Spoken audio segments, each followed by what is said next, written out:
हर updates देखने के लिए हमारा यूट्यूब चैनल सब्सक्राइब करें, साथ ही बेल आइकन को ज़रूर दबाएं ताकि हमारी हर अपडेट्स आप तक पहुंचे सबसे पहले।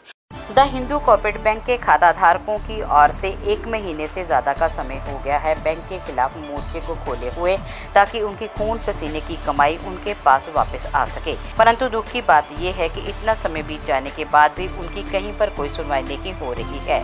परिणाम स्वरूप उन्होंने शनिवार को विधायक अमित विज के कार्यालय का घेराव किया और उन्हें अपनी मजबूरी बताई, जिनका उत्तर देते हुए विधायक अमित विज ने कहा कि वे इसके लिए पूरी तरह से प्रयासरत हैं और जल्द ही उन्हें न्याय मिलेगा। गौरतलब है कि विधायक अमित विज के प्रयास के चलते ही इस मुद्दे को संसद में उठाया गया था, ताकि लोगों के साथ इंसाफ हो सके। उन्हीं के प्रयास के चलते बड़े बड़े डिफॉल्टर से बैंक ने रिकवरी की है और वो दिन दूर नहीं है जब बैंक अपने पैरों पर आ जाएगा। ਧਰਨੇ ਤੇ ਬੈਠੇ ਆ। ਧਰਨੇ ਤੇ ਕੋਈ ਅੱਜ ਹੀ ਥੋੜਾ ਬੈਠੇ ਆ, ਸਾਨੂੰ 1.5 ਮਹੀਨਾ ਹੋ ਗਿਆ ਧਰਨੇ ਤੇ ਬੈਠੇ ਦਿਆਂ ਨੂੰ, ਪਰ ਸਾਡੀ ਕਿਸੇ ਵੀ ਸਰਕਾਰ ਨੇ ਸੁਧ ਲਈ। ਦੇਖੋ ਇਹ ਸ਼ਹਿਰ ਦੇ ਐਮਐਲਏ ਤੋਂ ਵੱਡੀ ਹੋਰ ਕਿਹੜੀ ਗੱਲ ਹੈ। ਅਸੀਂ ਵੋਟਾਂ ਪਾਈਆਂ, ਐਮਐਲਏ ਕੋਈ ਆਪਣੀ ਇੱਕ ਵੋਟ ਦੇ ਨਾਲ ਤੇ ਬਣ ਨਹੀਂ ਜਾਂਦੇ, ਦੁਨੀਆ ਦੀ ਵੋਟ ਨਾਲ ਐਮਐਲਏ ਬਣੇ ਨੇ। ਜੇ ਇਹਨਾਂ ਨੇ ਵੀ ਸਾਡੀ ਨਹੀਂ ਸੁਣਨੀ, ਦੱਸੋ ਸਾਡੀ ਕੌਣ ਸੁਣੇਗਾ। ਅਸੀਂ ਇੱਥੇ ਧਰਨੇ ਤੇ ਬੈਠੇ ਆ, ਐਮਐਲਏ ਸਾਹਿਬ ਆਉਣ, ਸਾਡੀ ਸਮੱਸਿਆ ਦਾ ਕੋਈ ਹੱਲ ਕਰਨ, ਸਾਨੂੰ ਵਿਸ਼ਵਾਸ ਦਿਵਾਉਣ ਕਿ ਤੁਹਾਡੇ ਪੈਸੇ ਜਿਹੜੇ ਦਵਾਏ ਜਾਣਗੇ। ਦੇਖੋ ਅਸੀਂ ਇੰਨੇ ਮੁਸ਼ਕਲ ਦੇ ਵਿੱਚ ਹੈਗੇ ਆ। मेरी बेटी का भी ऑपरेशन है 28 तरीक ਨੂੰ। दसो असी पैसा कितों लियाईए? सारे पैसे तो इत्थे फाहे ला दिते असी अपने, तो हुण एमएलए साहब भी नहीं सुनते। दसो होर किन्नू सुनाना। 1.5 महीना असी बैंक के बाहर बैठे रहे हैं, इन्नी धुप दे विच भी असी बैठे रहे हैं, उत्थे तो कोई सरकार सुनती नहीं हैगी। ये चाहन तो सब कुछ कर सकते हैं। ये एक दिन दे विच ही ये मसला कोई बहुत वड्डा नहीं हैगा। ये वड्डे मगरमच्छ जिहड़े इन्हां कोल फड़े नहीं जाण दे हैगे, जां फिर वो मगरमच्छ साडे हवाले कर दिओ, ਅਸੀਂ ਕਰ ਲੈਂਦੇ ਉਹਨਾਂ ਨੂੰ ਦਰੁਸਤ। ਇਹ ਥੋੜਾ ਗੱਲ ਹੈਗੀ ਵੀ ਸਾਡੇ ਪੈਸਿਆਂ ਦੇ ਉੱਤੇ ਉਹ ਐਸ਼ ਕਰਨ ਤੇ ਅਸੀਂ ਇੱਥੇ ਧੁੱਪ ਦੇ ਵਿੱਚ ਮਰੀਏ ਇੱਥੇ ਆਣ ਕੇ। ਕੀ ਇਹਨਾਂ ਕੋਲੋਂ ਫੜੇ ਨਹੀਂ ਜਾਂਦੇ? ਇਹ ਸਰਕਾਰਾਂ ਕਾਹਦੇ ਵਾਸਤੇ ਆ? ਇਹਨਾਂ ਬੰਦਿਆਂ ਨੂੰ ਫੜ ਨਹੀਂ ਸਕਦੇ। ਸਾਡੇ ਵਾਸਤੇ ਪੁਲਿਸ ਲਾਈ ਆ, ਉਹ ਮਗਰਮੱਛਾਂ ਨੂੰ ਫੜਨ ਵਾਸਤੇ ਪੁਲਿਸ ਕਿਉਂ ਨਹੀਂ ਲੱਗਦੀ? 1 ਮਿੰਟ 'ਚ ਚਾੜਦੇ ਪੁਲਿਸ ਵਾਲੇ, ਮਿੰਟਾਂ 'ਚ ਉਹਨਾਂ ਨੂੰ ਮਗਰਮੱਛਾਂ ਨੂੰ ਫੜ ਸਕਦੇ ਆ, 1 ਮਿੰਟ 'ਚ ਫੜ ਸਕਦੇ ਆ। ਪਰ ਇਹਨਾਂ ਨੇ ਸਾਨੂੰ ਫੜਨਾ, ਉਹਨਾਂ ਨੂੰ ਨਹੀਂ ਫੜਨਾ। ਅਸੀਂ ਕਿਹੜਾ ਕੋਈ ਕਤਲ ਕੀਤਾ ਆ? ਅਸੀਂ ਐਮਐਲਏ ਸਾਹਿਬ ਕੋਲ ਆਏ ਆ, ਉਹਨਾਂ ਨੂੰ ਬੇਨਤੀ ਕਰਨੀ ਹੈ ਕਿ ਸਾਡਾ ਮਸਲਾ ਜਿਹੜਾ ਛੇਤੀ ਤੋਂ ਛੇਤੀ ਹੱਲ ਕਰੋ। ਦੂਸਰੇ ਮਹੀਨੇ ਦੇ 6ਵੇਂ ਦਿਨ ਅਸੀਂ ਐਮਐਲਏ ਸਾਹਿਬ ਦੇ ਘਰ ਬੈਠੇ ਆ। ਐਮਐਲਏ ਸਾਹਿਬ ਆਪ ਤੇ ਚਲੋ ਚੰਡੀਗੜ੍ਹ ਗਏ ਹੋਏ ਸੀ, ਉਹਨਾਂ ਦੇ ਬ੍ਰਦਰ ਸੀ ਆਸ਼ੀਸ਼ ਜੀ ਆਏ ਸੀਗੇ ਸਾਡੇ ਕੋਲ, ਤੇ ਉਹਨਾਂ ਦਾ ਕਹਿਣਾ ਹੈ ਕਿ ਤੁਹਾਡਾ ਜਿਹੜਾ ਪ੍ਰੋਸੈਸ ਆ ਉਹ ਚੱਲ ਰਿਹਾ ਤੇ ਔਨਗੋਇੰਗ ਪ੍ਰੋਸੈਸ ਜਿੰਨਾ ਵੀ ਹੈਗਾ ਜਲਦੀ ਤੋਂ ਜਲਦੀ ਤੁਹਾਡੀ ਕਾਰਵਾਈ ਕੀਤੀ ਜਾਏਗੀ। ਅਸੀਂ ਉਹਨਾਂ ਨੂੰ ਪੁੱਛਣਾ ਚਾਹਿਆ ਕਿ ਸਾਨੂੰ ਜਲਦੀ ਤੋਂ ਜਲਦੀ ਦੱਸਿਆ ਜਾਵੇ ਕਿ ਕਦੋਂ ਤੱਕ ਸਾਡਾ ਕੰਮ ਹੋ ਸਕਦਾ, 15 ਦਿਨ 20 ਦਿਨ ਕਦੋਂ ਤੱਕ। ਅਸੀਂ ਵਿੱਚ ਇਲੈਕਸ਼ਨਾਂ ਦੀ ਗੱਲ ਵੀ ਕੀਤੀ, ਕਿਉਂਕਿ ਕਈ ਲੋਕ ਇਲੈਕਸ਼ਨ ਦਾ ਪਾਉਣ ਦਾ ਮਤਲਬ ਸਿਆਪਾ ਪਾਉਂਦੇ ਪਏ ਹੈਗੇ ਆ ਕਿ ਇਲੈਕਸ਼ਨ ਆਉਣਗੇ ਉਦੋਂ ਬੈਂਕ ਖੁੱਲ੍ਹੇਗਾ, ਪਰ ਸਾਡਾ ਉਸ ਚੀਜ਼ ਨਾਲ ਕੋਈ ਲੈਣ ਦੇਣ ਨਹੀਂ ਹੈਗਾ। ਸਾਡਾ ਇਹੋ ਹੀ ਮਤ ਹੈ ਕਿ ਬੈਂਕ ਜਲਦੀ ਤੋਂ ਜਲਦੀ ਖੁੱਲ੍ਹੇ। ਸਾਨੂੰ ਪੈਸਿਆਂ ਦੀ ਲੋੜ ਇਸ ਵੇਲੇ ਹੈ, ਕਿਉਂਕਿ ਕੋਵਿਡ ਦਾ ਕੰਮ ਟਾਈਮ ਹੈਗਾ ਆ, ਕੰਮ ਬੰਦ ਪਏ ਨੇ, ਠੀਕ ਹੈ।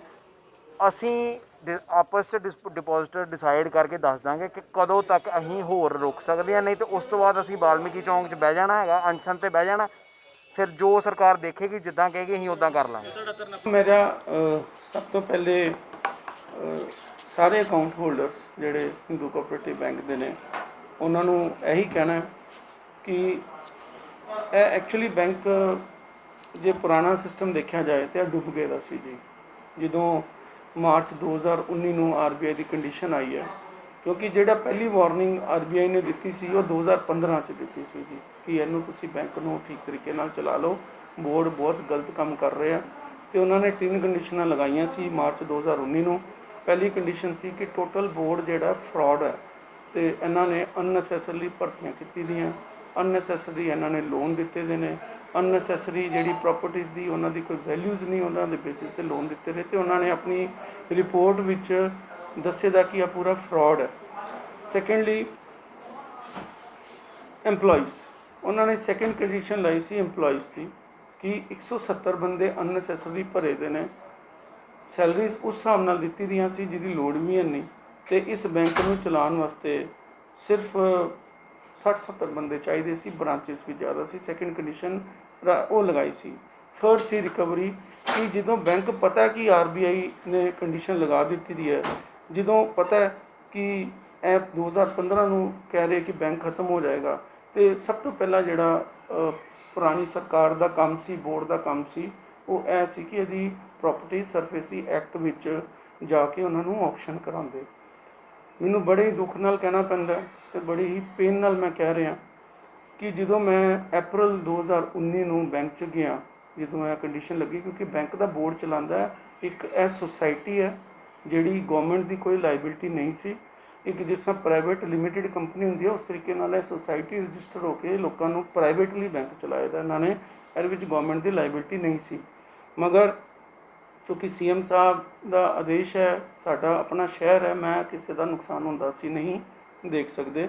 ਜਦੋਂ ਮੈਂ ਗਿਆ, ਮੈਂ ਤੁਹਾਨੂੰ ਦੱਸਣਾ, ਮੈਂ ਸਰਪ੍ਰਾਈਜ਼ ਹੋਇਆ ਤੇ ਮੈਨੂੰ ਵੈਸੇ ਗੁੱਸਾ ਤਾਂ ਘੱਟ ਹੀ ਆਉਂਦਾ, ਮਗਰ ਉਸ ਟਾਈਮ ਇੰਟਰਨਲੀ ਗੁੱਸਾ ਇੰਨਾ ਆਇਆ ਕਿ ਇਸ ਬੰਦਿਆਂ ਨੇ ਸਰਫੇਸੀ ਐਕਟ ਦੇ ਥਰੂ ਆਪਸ਼ਨਸ ਵੀ ਨਹੀਂ ਸੀ ਰੱਖੀ ਦੀਆਂ। ਤੇ ਮੈਂ ਪਹਿਲਾ ਰਿਕੁਐਸਟ ਗਵਰਨਮੈਂਟ ਨੂੰ ਇਹ ਕੀਤਾ ਕਿ ਪਲੀਜ਼ ਬੋਰਡ ਡਿਸੋਲਵ ਕੀਤਾ ਜਾਏ, ਬੋਰਡ ਕੈਪੇਬਲ ਨਹੀਂ ਹੈਗਾ। ਤੁਸੀਂ ਜੇ ਪੁਰਾਣਾ ਬੋਰਡ ਦੇਖ ਲਓ ਜੀ, ਉਹਨਾਂ ਦੀ ਕਰਾ ਕੇ ਦੇਖ ਲਓ ਉਹਨਾਂ ਦੀ ਫੰਕਸ਼ਨਿੰਗ, ਕਿ ਬੋਰਡ ਕੈਪੇਬਲ ਨਹੀਂ ਹੈਗਾ। ਜਿੰਨੀ ਦੇਰ ਤੱਕ ਬੋਰਡ ਨਵਾਂ ਨਹੀਂ ਲੱਗੇਗਾ, ਐਡਮਿਨਿਸਟ੍ਰੇਟਰ ਪ੍ਰੋਪਰ ਨਹੀਂ ਲੱਗਣਗੇ, ਉਨੀ ਦੇਰ ਤੱਕ ਇਹ ਬੈਂਕ ਜਿਹੜਾ ਹੈਗਾ ਉਹ ਬਿਲਕੁਲ ਪ੍ਰੋਪਰਲੀ ਨਹੀਂ ਚੱਲ ਸਕਦਾ। ਤੇ ਮੈਂ ਥੈਂਕਸ ਕਰਨਾ ਚਾਹੁੰਦਾ ਗਵਰਨਮੈਂਟ ਦਾ, ਕੈਬਨਿਟ ਮਿਨਿਸਟਰ ਰੰਧਾਵਾ ਸਾਹਿਬ ਦਾ, ਕਿ ਉਹਨਾਂ ਨੇ ਆ ਕੇ ਇੱਕ ਚੀਜ਼ ਨੂੰ ਅਫਸਰਾਂ ਨਾਲ ਪਾਇਆ ਗਿਆ ਕਿ ਬੋਰਡ ਗਲਤ ਬਣੇਦਾ। ਸੈਕਿੰਡ ਵਾਸ EMPLOYEES। ਫਿਰ ਬੋਰਡ ਡਿਸੋਲਵ ਕੀਤਾ। ਬੋਰਡ ਡਿਸੋਲਵ ਕਰਨ ਤੋਂ ਬਾਅਦ ਇੱਕਦਮ ਅਸੀਂ EMPLOYEES ਦੇ ਉੱਪਰ ਐਕਸ਼ਨ ਲੈਣਾ ਸ਼ੁਰੂ ਕੀਤਾ। 25 ਅਸੀਂ ਡੈਪੂਟੇਸ਼ਨ 'ਤੇ ਭੇਜੇ। ਰਿਕਵਰੀ ਵਾਸਤੇ ਮੈਂ ਖੁਦ ਇਨਵੋਲਵ ਹੋ ਕੇ, ਜਦੋਂ ਬੋਰਡ ਨਵਾਂ ਆਇਆ, ਐਡਮਿਨਿਸਟ੍ਰੇਟਰ ਮਿਨਿਸਟਰ ਸਾਹਮਣੇ ਲਗਵਾਏ, 3 ਬੰਦਿਆਂ ਦੀ ਟੀਮ ਲਗਾਈ, ਉਹਨਾਂ ਨੇ ਕਰਕੇ ਰਿਕਵਰੀ ਸ਼ੁਰੂ ਕੀਤੀਆਂ। ਕਈ ਅਰੈਸਟ ਕੀਤੀਆਂ, ਅੰਦਰ ਕੀਤੇ, ਕਈਆਂ ਨੇ ਸਟੇ ਲੈ ਕੇ, ਕਈ ਐਬਸਕੌਂਡਿੰਗ ਹੋਏ ਦੇ ਨੇ। ਮੈਂ ਨਾਮ ਨਹੀਂ ਲੈਣਾ ਚਾਹੁੰਦਾ ਕਿ ਸਾਡੇ ਸ਼ਹਿਰ 'ਚ ਨਹੀਂ ਲੱਭ ਰਹੇ, ਐਬਸਕੌਂਡਿੰਗ ਨੇ। ਮਗਰ ਚਲੋ ਲਾਅ ਜਿਹੜਾ ਹੁੰਦਾ ਉਹਦੇ ਸ਼ਿਕੰਜੇ 'ਚੋਂ ਕੋਈ ਬਚ ਨਹੀਂ ਸਕਦਾ, ਉਹ ਆਪਣੇ ਆਪ ਹੱਥ ਆਉਣਗੇ। ਅਤੇ ਅਸੀਂ 41 ਕਰੋੜ ਦੀਆਂ ਰਿਕਵਰੀਆਂ ਕੀਤੀਆਂ ਪਹਿਲੇ, ਜੋ ਇਹਨਾਂ ਨੂੰ 2015 'ਚ ਕਰਨੀਆਂ ਚਾਹੀਦੀਆਂ ਸੀ। ਜੇ ਇਹ ਚੀਜ਼ 2015 'ਚ ਕਰ ਗਏ ਹੁੰਦੇ, ਹੁਣ ਤੱਕ ਇਸ ਨੌਬਤ 'ਤੇ ਅਸੀਂ ਬਿਲਕੁਲ ਨਹੀਂ ਸੀ ਆਉਣਾ। ਚਲੋ ਇਹ ਹੋਇਆ। ਜਦੋਂ ਇਹ ਡਿਸੀਜਨ ਲਏ ਤਾਂ ਗਵਰਨਮੈਂਟ ਨੂੰ ਲੱਗਿਆ, RBI ਨੂੰ, ਰਿਜ਼ਰਵ ਬੈਂਕ ਆਫ ਇੰਡੀਆ ਨੂੰ, ਕਿ ਗਵਰਨਮੈਂਟ ਸੀਰੀਅਸਲੀ ਇਹਦੇ ਉੱਪਰ ਕੰਮ ਕਰ ਰਹੀ ਹੈ। ਕਿਉਂਕਿ 2015 ਤੋਂ ਉਹ ਹਤਾਸ਼ ਸੀ RBI ਕਿ ਇਹ ਕੰਮ ਹੀ ਨਹੀਂ ਕਰ ਰਿਹਾ, ਪੂਰਾ ਫਰਾਡ ਹੈ, ਇੱਕ ਪ੍ਰਾਈਵੇਟ ਲਿਮਿਟਿਡ ਕੰਪਨੀ ਦੀ ਤਰ੍ਹਾਂ ਇੱਥੇ ਨੈਕਸਸ ਬਣੇਦਾ। ਮਗਰ ਜਦੋਂ ਅਸੀਂ 2019 ਵਿੱਚ ਪ੍ਰੋਪਰਲੀ ਇਹ ਰਿਜ਼ਲਟ ਦਿੱਤੇ ਤੇ ਉਹਨਾਂ ਨੇ ਜਿਹੜੀ 4000 ਦੀ ਕੰਡੀਸ਼ਨ ਲਗਾਈ ਦੀ ਸੀ, ਸੈਪਟੈਂਬਰ ਵਿੱਚ 2019 'ਚ ਉਹਨਾਂ ਨੇ 10000 ਕੀਤੀ, ਫਿਰ ਨਵੰਬਰ 'ਚ, ਫਿਰ ਸੈਪਟੈਂਬਰ 2020 ਵਿੱਚ ਉਹਨਾਂ ਨੇ 19 ਵਿੱਚ ਜਾ ਕੇ ਉਹਨਾਂ ਨੇ ਸਾਡੀ ਸੈਪਟੈਂਬਰ, ਫਿਰ ਜੂਨ ਵਿੱਚ ਜਾ ਕੇ ਉਹਨਾਂ ਨੇ ਇਹਨੂੰ 25000 ਕੀਤਾ। ਉਹਦਾ ਸਾਨੂੰ ਇੱਕ ਬੈਨੀਫਿਟ ਮਿਲਿਆ ਕਿ ਸਾਡੇ 17000 ਅਕਾਊਂਟ ਹੋਲਡਰ ਆਪਣਾ ਪੈਸਾ ਲੈ ਕੇ ਗਏ, ਉਹਨਾਂ ਨੂੰ ਰਿਲੀਫ ਮਿਲਿਆ। ਟੋਟਲ ਜਿਨ੍ਹਾਂ ਦੇ ਹਾਰਡ ਅਰਨਡ ਮਨੀ ਸੀ, ਬੇਸ਼ੱਕ 25000 ਸੀ, 50000 ਸੀ, ਅਤੇ ਕਿਸੇ ਰਿਕਸ਼ੇ ਵਾਲੇ ਨੂੰ, ਕਿਸੇ ਆਟੋ ਵਾਲੇ ਨੂੰ, ਮਜ਼ਦੂਰ ਨੂੰ ਪੁੱਛੋ ਜੀ ਕਿ 50000 ਕਿਸ ਤਰ੍ਹਾਂ ਇਕੱਠੇ ਹੁੰਦੇ ਨੇ।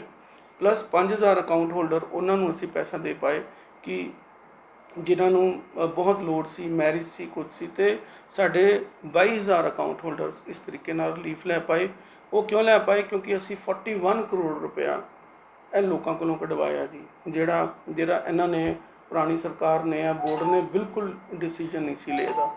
ਫਿਰ ਉਸ ਤੋਂ ਬਾਅਦ ਕੰਡੀਸ਼ਨ ਪੂਰੀ ਨਹੀਂ ਸੀ ਹੋਈ ਦੀ, ਇੱਕ ਹੋਰ ਕੰਡੀਸ਼ਨ ਸੀ। ਮੈਂ ਆ ਕੇ ਇੱਥੇ ਦੇਖਿਆ ਕਿ ਅਨਨੈਸੈਸਰਲੀ ਐਡਮਿਨਿਸਟ੍ਰੇਟਿਵ ਕਾਸਟ 9 ਕਰੋੜ ਰੁਪਇਆ ਬੈਂਕ ਨੂੰ ਚਲਾਉਣ ਦੀ ਸੀ। 9 ਕਰੋੜ ਦਾ ਕਿਸ ਗੱਲ ਦਾ ਹੈਗਾ ਜੀ? ਅੱਜ ਦੀ ਡੇਟ 'ਚ ਉਹ 9 ਕਰੋੜ ਅਸੀਂ 4.5 ਕਰੋੜ ਤੱਕ ਦਾ ਖਰਚਾ ਲੈ ਆਏ ਹਾਂ, ਅਤੇ ਹੁਣ ਸਾਡਾ ਅਨਦਰ ਮਾਰਚ ਤੱਕ ਦਾ ਟਾਰਗੇਟ ਹੈ ਕਿ ਉਹਨੂੰ ਅਸੀਂ 4 ਕਰੋੜ ਲਾਈਏ, ਅਤੇ ਉਹ ਫਿਰ ਬੈਂਕ ਸਾਡਾ ਸਸਟੇਨੇਬਲ ਹੋ ਜਾਂਦਾ। 298 ਕਰੋੜ ਸੀ ਮਾਰਚ 2000 'ਚ ਜਦੋਂ ਇਹਦੀ ਕੰਡੀਸ਼ਨ ਲੱਗੀ ਹੈ। ਹੁਣ ਸਾਡੇ ਕੋਲ ਜਿਹੜਾ ਅਕਾਊਂਟ 'ਚ ਪੈਸਾ ਹੈ 249 ਕਰੋੜ ਹੈ, ਜਿਹਦੇ ਵਿੱਚ 41 ਕਰੋੜ ਦੀ ਸਾਡੀ ਰਿਕਵਰੀ ਵੀ ਹੈਗੀ ਹੈ। ਇਹ ਜਿਹੜਾ ਪੈਸਾ ਹੈ ਇਹ ਅਸੀਂ ਲੋਕਾਂ ਕੋਲੋਂ, ਜਿਨ੍ਹਾਂ ਨੇ ਬੈਂਕ ਨੂੰ ਡੁਬੋਇਆ, ਜਿਨ੍ਹਾਂ ਨੇ ਬੈਂਕ ਨੇ ਪੈਸੇ ਦੇਣੇ ਸੀ, ਉਹਨਾਂ ਕੋਲੋਂ ਲੈ ਕੇ ਇਹ ਅਸੀਂ ਗਰੀਬ ਆਦਮੀਆਂ ਦਾ ਪੈਸਾ, ਕੁਝ ਚੰਦ 10-15 ਬੰਦਿਆਂ ਦਾ ਹਲਕ 'ਚੋਂ ਪੈਸਾ ਕੱਢ ਕੇ ਸਰਕਾਰ ਨੇ ਆਪਣੇ 22000 ਅਕਾਊਂਟ ਗਰੀਬ ਲੋਕਾਂ ਨੂੰ ਪੈਸਾ ਦਿੱਤਾ।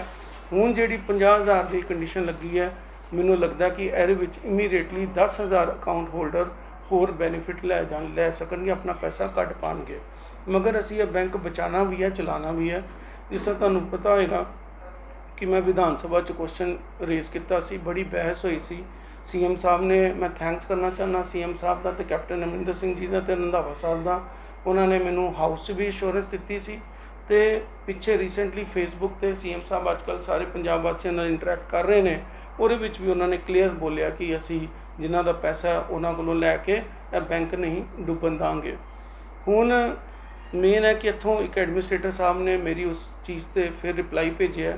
ਇੱਕ ਅਸੀਂ ਫੋਰੈਂਸਿਕ ਇਨਕੁਆਇਰੀ ਦੀ ਡਿਮਾਂਡ ਕੀਤੀ ਹੈ ਤਾਂ ਕਿ ਜਿਨ ਲੋਕਾਂ ਨੇ ਇਹ ਗਰੀਬ ਲੋਕਾਂ ਦਾ ਸਾਡਾ ਸਾਰਾ ਪੈਸਾ ਕੀਤਾ ਉਹ ਫੋਰੈਂਸਿਕ ਇਨਕੁਆਇਰੀ ਹੋਏਗੀ। ਚਾਰਟਰਡ ਅਕਾਊਂਟੈਂਟ ਆਫ ਇੰਡੀਆ ਦੇ 5 ਚਾਰਟਰਡ ਅਕਾਊਂਟੈਂਟ ਆ ਕੇ ਕਰਨਗੇ।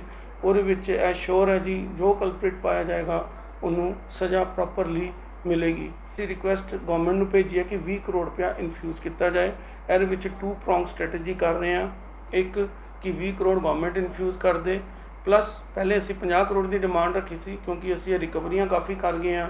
ਅਸੀਂ ਆਪਣੇ EMPLOYEES ਨੂੰ ਇੱਥੋਂ ਭੇਜ ਦਿੱਤਾ ਹੈ। ਮੈਂ ਥੈਂਕਸ ਕਰਨਾ ਚਾਹੁੰਦਾ ਸੀਐਮ ਸਾਹਿਬ ਤੇ ਕੈਬਨਿਟ ਮਿਨਿਸਟਰ ਦਾ। ਹੁਣ ਸਾਡੀ 20 ਕਰੋੜ ਤੋਂ 50 ਕਰੋੜ ਤੋਂ 20 ਕਰੋੜ ਦੀ ਸਿਰਫ ਲਾਇਬਿਲਟੀਜ਼ ਰਹਿ ਗਈ ਹੈ ਕਿਉਂਕਿ NPAs ਵੀ 80 ਕਰੋੜ ਤੋਂ ਸਿਰਫ 50 ਕਰੋੜ ਤੱਕ ਹੁਣ ਸਾਡੇ NPA ਆ ਗਏ ਦੇ ਨੇ। ਸਰ ਰਿਕਵਰੀ ਵੀ ਹੋ ਗਈ, ਖਰਚੇ ਵੀ ਕਾਫੀ ਜ਼ਿਆਦਾ ਘਟਾਏ ਜਾ ਚੁੱਕੇ ਨੇ, ਪਰ ਅਜੇ ਵੀ ਕਿਤੇ ਨਾ ਕਿਤੇ ਅਕਾਊਂਟ ਹੋਲਡਰ ਜਿਹੜੇ ਆਪਣੇ ਪੈਸੇ ਦੀ ਮੈਂ ਤੁਹਾਨੂੰ ਅਗਲੀ ਸਟ੍ਰੈਟਜੀ ਵੀ ਦੱਸ ਰਿਹਾ। ਹੁਣ ਅਸੀਂ ਸੀਐਮ ਸਾਹਿਬ ਨੂੰ ਰਿਕੁਐਸਟ ਕੀਤਾ ਕਿ 20 ਕਰੋੜ ਇਨਫਿਊਜ਼ ਕੀਤਾ ਜਾਏ।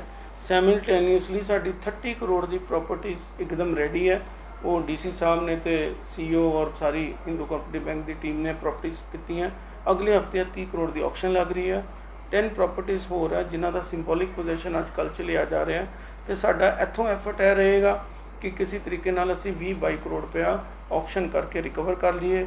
ਪਲੱਸ ਸਾਈਮਲਟੇਨੀਅਸਲੀ ਵਿਧਾਨ ਸਭਾ ਦੇ ਜੋ ਮੈਂ ਰਿਕੁਐਸਟ ਕੀਤੀ ਸੀ ਉਹ ਐਡਮਿਨਿਸਟ੍ਰੇਟਰ ਨੇ ਲਿਖ ਕੇ ਭੇਜ ਦਿੱਤਾ ਉਹਨਾਂ ਨੇ ਕਿ ਸਾਨੂੰ 20 ਕਰੋੜ ਇਨਫਿਊਜ਼ ਕਰੋ ਕਿਉਂਕਿ ਹੁਣ ਸਾਡੀ ਇੱਕੋ ਕੰਡੀਸ਼ਨ ਰਹਿ ਗਈ ਹੈ RBI ਨੂੰ ਮੀਟ ਆਊਟ ਕਰਨ ਦੀ ਕਿ ਪੈਸੇ ਦੀ, ਕਿ ਜਾਂ ਤਾਂ ਗਵਰਨਮੈਂਟ 20 ਕਰੋੜ ਇਨਫਿਊਜ਼ ਕਰ ਦੇ ਜਾਂ ਅਸੀਂ ਰਿਕਵਰੀ ਦੇ ਥਰੂ ਕਰ ਲਈਏ।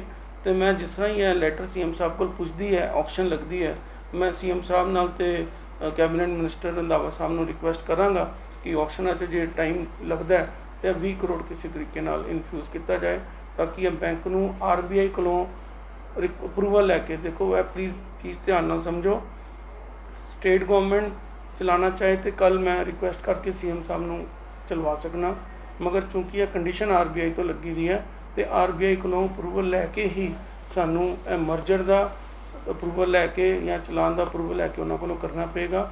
ਮੈਨੂੰ ਲੱਗਦਾ 1 ਮਹੀਨੇ ਦੇ ਅੰਦਰ ਅੰਦਰ ਅਸੀਂ ਜ਼ਰੂਰ ਰਿਜ਼ਲਟ ਕੱਢ ਪਾਵਾਂਗੇ।